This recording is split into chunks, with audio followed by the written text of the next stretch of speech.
Madame, Monsieur, bonjour et bienvenue dans le JT d'actualité juridique de la Revue Fiducia pour démarrer ensemble cette nouvelle semaine. À la une de ce lundi 24 janvier, crédit d'impôt service à la personne, Covid-19 passe sanitaire activité conditionnée au rappel vaccinal pour les adultes et étalement du remboursement des prêts garantis par l'État.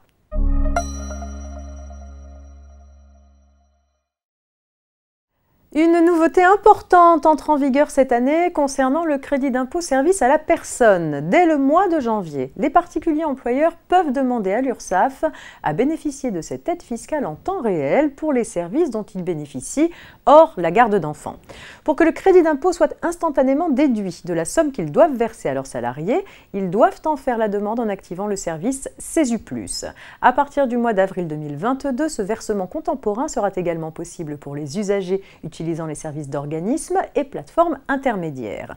En 2022, l'avance de réduction et crédit d'impôt de 60% versé le 17 janvier et le versement contemporain du crédit d'impôt service à la personne coexisteront. À partir de 2023, un échange de données interviendra entre la Direction des finances publiques et l'URSSAF pour prendre en compte de manière automatique le bénéfice du versement contemporain dans le montant de l'acompte versé chaque mois de janvier.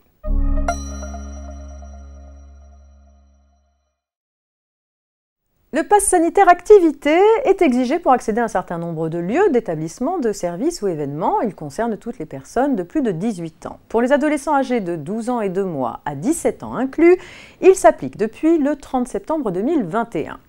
Un décret a intégré le rappel vaccinal au pass sanitaire activité depuis le 15 janvier 2022 pour toutes les personnes à partir de 18 ans et 1 mois. Pour que le schéma vaccinal de ces personnes reste reconnu comme complet, les intéressés devront avoir reçu une dose complémentaire de vaccin ARN messager au plus tard 7 mois suivant l'injection de la dernière dose requise.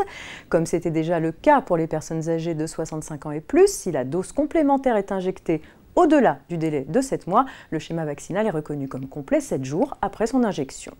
Le décret ne change rien au cas particulier des personnes vaccinées avec le vaccin Janssen.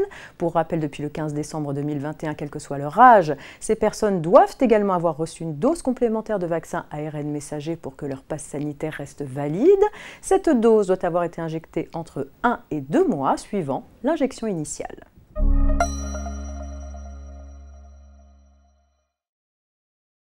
Depuis mars 2020, un dispositif de prêt bancaire garanti par l'État dit PGE a été mis en place pour soulager la trésorerie des entreprises affectées par la crise.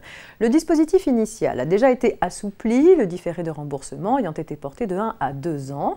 Face à la persistance de la crise, les pouvoirs publics constatent que certaines entreprises bénéficiaires de PGE, majoritairement des TPE, ne pourront pas faire face à l'échéancier de remboursement initialement prévu.